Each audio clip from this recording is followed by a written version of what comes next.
Google बाबा कहते हैं वो गलतियां बहुत दर्द देती है जिनका माफी मांगने का वक्त निकल चुका है। महाभारत महाप्रस्थानिका पर्व के पहले अध्याय में पांडवों के स्वर्ग जाने की कथा बहुत ही प्रचलित है। महर्षि व्यास के कहने पर पांडव जब स्वर्ग जाने की ओर निकले तो उन्हें हस्तिनापुर के साथ साथ बहुत सारी चीजों का त्याग करना पड़ा, जैसे कि धन, प्रसिद्धि, यहाँ तक कि अपने प्रियजनों का भी त्याग करना पड़ा। स्वर्ग जाकर पांडवों ने देखा कि कौरव तो वहां पहले से ही मौजूद है। कौरव को देखकर अर्जुन तो बहुत ही आश्चर्यचकित हो गए। उन्होंने कृष्ण से पूछा, हे वासुदेव, कौरव यहाँ स्वर्ग में क्या कर रहे हैं? उन्होंने तो कोई भी अच्छा काम नहीं किया, पृथ्वी पर तो सब कुछ उन्होंने बुरा ही किया है। यह सुनकर कृष्ण मुस्कुराते हुए बोले, हे पार्थ, कौरवों को मैंने नहीं स्वर्ग पे बुलाया, आप ले आए हैं।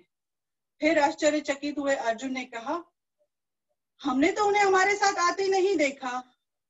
तो कृष्ण फिर मुस्कुराए और कहा कि इसे तुम अपने दिमाग में लाए हो, इसे तुम अपने दिल में लाए हो।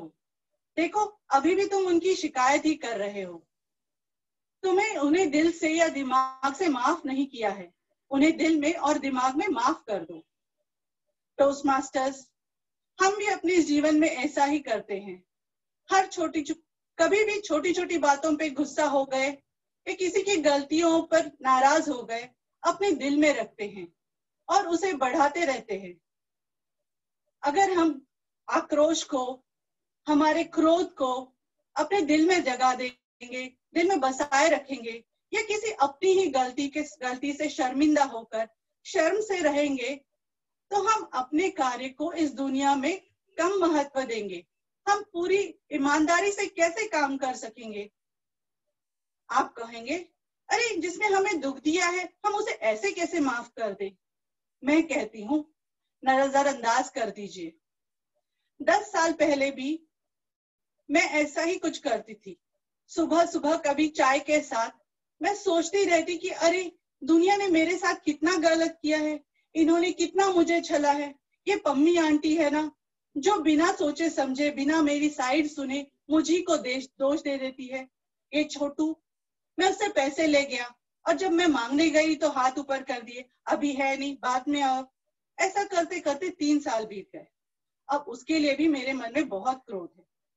इन्हीं छोटी छोटी बातों को बार बार सोचकर मैं कुड़ती जलती रहती, अपना खून जलाती रहती।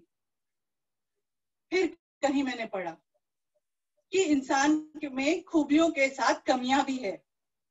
हमें कमियों की नहीं, खूबियों की ओर ध्यान देना चाहिए और दिल से उन्हें माफ कर देना चाहिए। दूसरी बात ये समझी मैंने कि हमें पास्ट में नहीं जीना है, हमें आज में जीना है। पास्ट में जीकर हमें तकलीफ भी होगी और हमें और गुस्सा आएगा और लोगों पे और परेशानियां होगी कि लोगों ने हमें इतनी तकलीफ दी है। इसीलिए हम आज में जिए। कल जो हो गया या 10 साल जो पहले हो गया वो वापस तो नहीं आने वाला। और आखिरी बात कि हमें जजमेंटल नहीं होना चाहिए। हम लोगों को बहुत जल्दी जज करते हैं, ये ऐसी ही होगी या वैसी होगी। मैंने कहा था ना, देखो वो आंटी वैसी ही है, मैंने बोला था आपको कि वो वैसा ही सोचेगी। ऐसा कर करके हम अपने आप को तकलीफ देते हैं। टोस्ट मास्टर्स, क्या आप पक्षी की तरह उड़ना चाहते हैं या अपने आप को आजाद महसूस करना चाहते हैं? तो अपने दिल में उन्हें क्षमा कीजिए। जब हम दूसरों को माफ करते हैं या क्षमा करते हैं तो हम अपना विकास करते हैं, अपना सेल्फ एस्टीम, सेल्फ रिस्पेक्ट और सेल्फ कॉन्फिडेंस का विकास करते हैं। गूगल बाबा बिल्कुल सही कहते थे, समस्या का अंतिम हल माफी ही है, कर दो या मांग लो।